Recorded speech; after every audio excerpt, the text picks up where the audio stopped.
Part 3. Advanced Fields. Depending on the type of field you selected, you may need to add some additional information.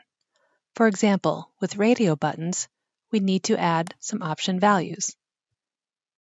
This example asks, how would you like to be contacted? So we need to give them some options.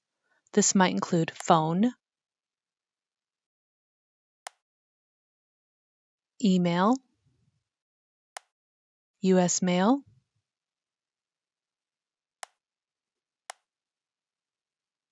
or the option of don't contact me. You can see these are separated by a pipe. You can also edit directly within the text editor.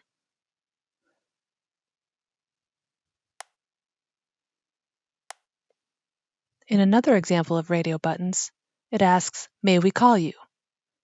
Add the options. You can also add some tooltip text if you think the user may need more instruction.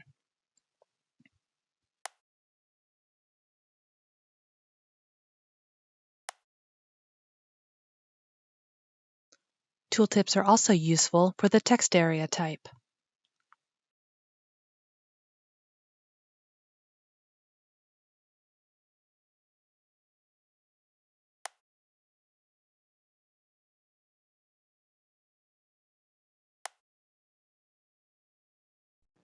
A text snippet gives your user a little more detail about the type of information you're seeking.